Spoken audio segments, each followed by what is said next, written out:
Nesta série de aulas, vamos resolver os problemas do capítulo 4 do livro Fundamentos de Física de Halley e Resnick, 10ª edição.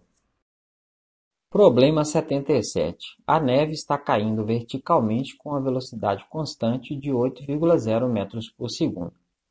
Com que ângulo em relação à vertical os flocos de neve parecem estar caindo do ponto de vista do motorista de um carro que viaja em uma estrada plana e retilínea a uma velocidade de 50 km por hora?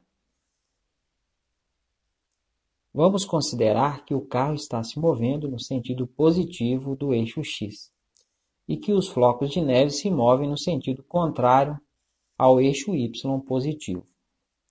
A velocidade dos flocos de neve em relação ao chão tem apenas componente vertical para baixo e podemos dizer que o vetor VF, a velocidade dos flocos, vai ser igual a menos 8,0 metros por segundo na direção J. O módulo da velocidade do carro em metros por segundo é o módulo de VC, vai ser 50 km por hora. Aí, para transformar em metros por segundo, eu vou multiplicar por 1 metro por segundo dividido por 3,6 km por hora.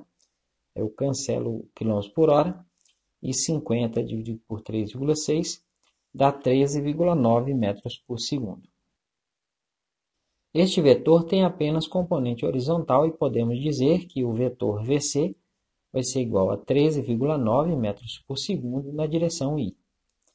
Estes vetores foram escritos em relação a um referencial estático no chão.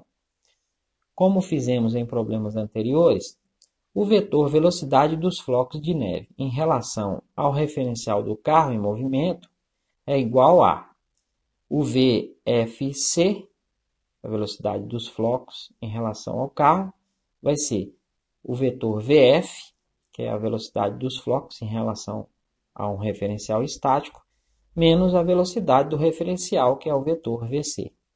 Então, fica menos 8,0 metros por segundo na direção J, que é o VF, menos 13,9 metros por segundo na direção I, que é o VC. Escrevendo o vetor na ordem correta das componentes, o vetor VFC vai ser menos 13,9 metros por segundo na direção I, mais menos 8,0 metros por segundo na direção J.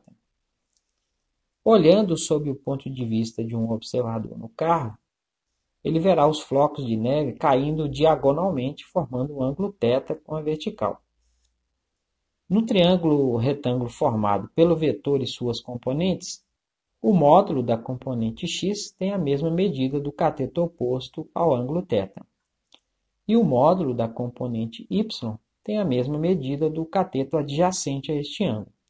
Se calcularmos a tangente do ângulo θ, utilizando as medidas do triângulo, teremos que a tangente de θ vai ser o módulo de VFCx dividido pelo módulo de VFCy. Então, dá 13,9 metros por segundo dividido por 8,0 metros por segundo, que dá 1,738. O θ vai ser o arco cuja tangente é 1,738, que dá 60,08 graus. Escrevendo esse resultado com dois algarismos significativos, que é a precisão das medidas originais, ele se torna θ igual a 60 graus.